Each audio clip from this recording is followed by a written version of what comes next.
Rauora is every Siege Brainiac's dream operator. She's the queen of map control, capable of quickly setting up hard-hitting sight hits and cutting off rat angles, with the best DMR in the game to boot. But if you ask the average Siege player right now, they'd tell you she's not that good. Today, we're gonna prove those people wrong. Here's how to play Rauora in Rainbow Six Siege. So dudes, Ubisoft's Ubisoft's designation for Rauora is that of a support map control operator, and she is a 2-speed, 2-armor. She either gets a DMR or an LMG, and she has a machine pistol, but we'll talk about that later. Spoiler alert.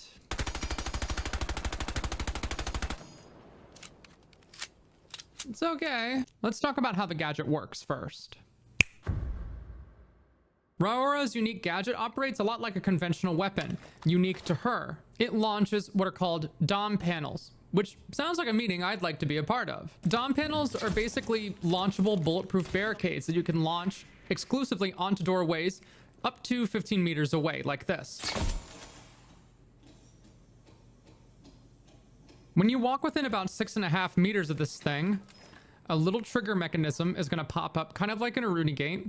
And if you shoot it when it's deployed, it'll roll up quite quickly. If you're an attacker, to roll it back down, you shoot it again. 1, 2, 3. As you can see, rolling it back down is quite slow. You may have noticed that it is flush with the floor there. That's on purpose. It's not like a castle barricade in that sense. It will open for drones to roll right underneath it. It does make a distinct sound cue when it rolls and unrolls, kind of like a... I'll turn the audio up so you can hear it. You're not gonna hear that in the middle of a firefight, but when it's quiet, you definitely will. It also makes a distinct sound cue unique to the gadget when you're close enough to activate it or deactivate it. The aim of the gadget is a little bit sticky, and it will stick to the doorway that's closest to you. If you want to aim at a doorway further ahead, you ADS, and there you go. As you can see, you can chain these together relatively quickly. So if you get sight control, you can get in there and just boom, boom, boom.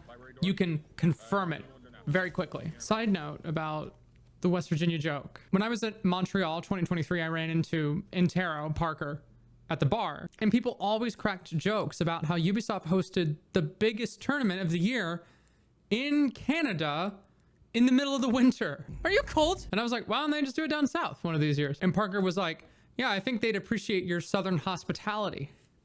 And I was like, Southern, how'd you know I was from the south? And he just kind of looked at me funny, and he was like, I hear it, your accent? And I was like, because when I hang out with my relatives, they're from Southern Virginia. They're southern.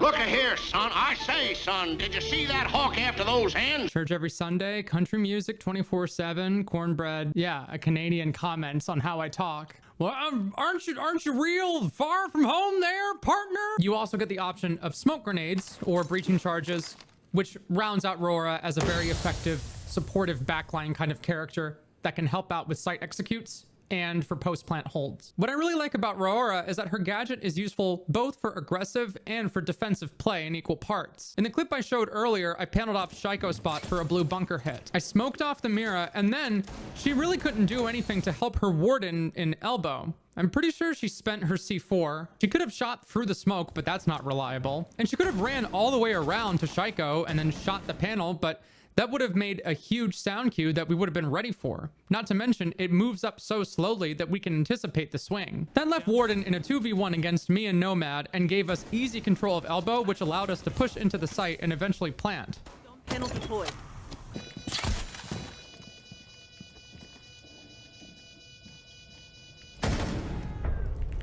Now that you know how the gadget works, let's talk about a general action plan for the early, middle, and late stages of the round. Number one, what you should not do is face check and die.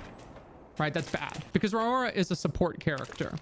Now, a lot of those terms are a bit arbitrary at times. Remember, every operator can do every job, but some operators are better for certain jobs than others. Rauora is unique in the sense that you get the gadget to charge over the course of a round, kind of like Legion and Wamai. For the attack, I think this is the first time we've seen something like that for attackers. Usually we get a static amount of resources, just right at the jump. This means the longer Rauora stays alive, the more value you get out of the gadget. So the first entry phase of the round, you're going to be cordoning off flank routes. You know what's a common flank spot on bank, regardless of which site you're hitting? This rotation right here, top blue stairs. So pretty much most of the time, for whatever site you're doing, you can pretty much get away with just no braining this one. Just remember this particular spot. Rauora panel this one off. And now, if the defense wants to make a play, they have a point of resistance there. Now, when you set up flank watch, right, you don't want to set it up and then just ignore it, right? Don't set this thing up and then just turn your ass to it and then ignore it completely, right? Because then you're going to get shot in the back of the head, right? The point of this gadget is to provide you another layer of assistance, right?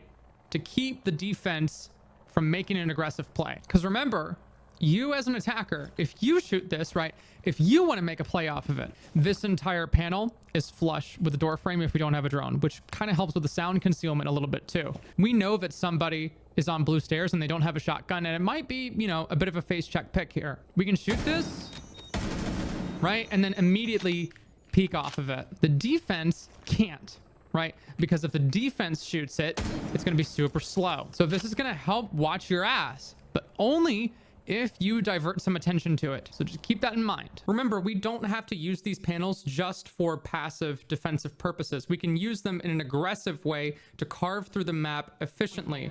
Here for Oregon, we're doing a kid's bedroom hit. We're dropping into tarps. I panel off that bolo doorway, and then that allows me to take a fight on this guy in the bedroom uncontested. Okay, on still on house and tubing. Dead. Nice kill. It's not always going to work. Sometimes the defenders will have an impact grenade. That's okay. It's still a resource that you're forcing them to expend, and if they don't have that resource, they're gonna have to take some kind of disadvantage. They're gonna have to shoot it, wait for an opportunity, and by that point, you should already be ready to anticipate that gunfight. Then when we're actually hitting the site, we keep some panels, and then we can shoot them just kind of around the site however we want. If we have a typical rotate here for staff open area, what Rauora gives you the ability to do is focus on just a couple of angles instead of a whole bunch. You panel this off, and now the only thing I really have to worry about is clearing out staff, you know, some of the corners there maybe, if they're still ratting, and the little common rotate. Now, some people I'm sure have asked, well, what can the defense do to counter it? Impacts, nitros, anything that's big and explosive and has the destructive power of something like an ash charge. So think of anything that will blow up a castle barricade. Same deal for Rauora, so Oryx can slam through it as well. The gadget is also countered by grenade catchers like Jaeger and Wamai. In the case of Wamai, it's not capable of getting picked up off of the ground. Once you shoot it and it fails to launch, it is on the ground for good. You cannot recover a spent Rauora D.O.M panel charge. Due to the nature of how the gadget works, it requires a relatively flat angle in order to deploy against a door frame. You have a lot of leniency, but there is a cutoff point right around here. As you can see, it doesn't matter how much I click, right? It's not going to deploy. All right, let's talk about the shoot bang part. I did a DMR tier list a couple of years back. To this day, the damage values haven't really changed, and that's kind of the important part. Rauora's 417 has a damage rating of 69, which means 138 in 2 shots. Since it's a DMR, the actual fall off curve is like in Narnia. This is from 32 meters away, and you will still 2-shot 3 armors.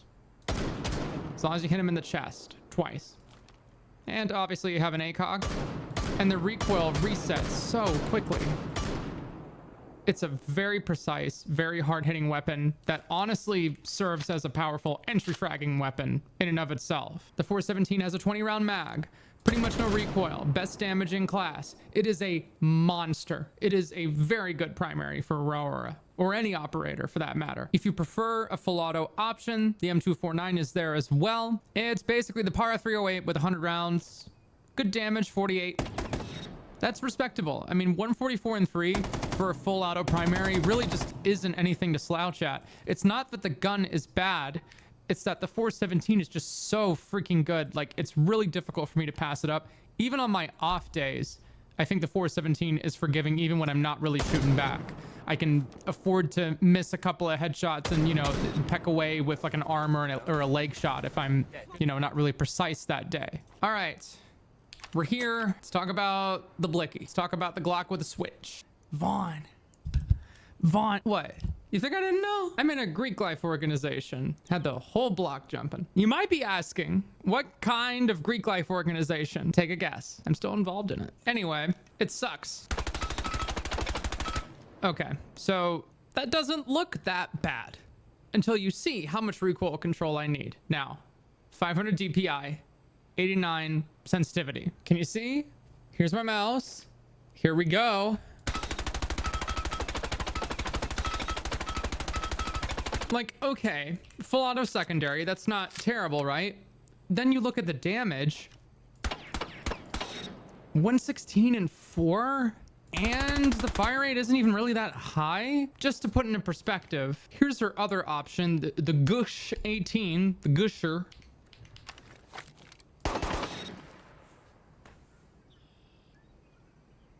Come on, man. So Yubi's got to do one of two things, in my opinion. They got to give the blicky just a little bit more, just a tiny bit, a little bit more damage. At least take down 3 armors in 4 shots, not just 2 armors, because you're going to be running into a lot more defenders that are up armored on defense. Or, you know, adjust the recoil a little bit. I'm not saying you gotta like make it OP. Just give it just a little, just a little bit of sauce, just a tiny bit, and it would be fine. And it was a focal point of the marketing for her. I mean, the whole, like, that was her whole shtick, right? Is that she had the auto pistol. Let me know what operator you'd like to see next in this series. If this video raised your siege IQ, please give it a like and consider subscribing to my channel. Deuces.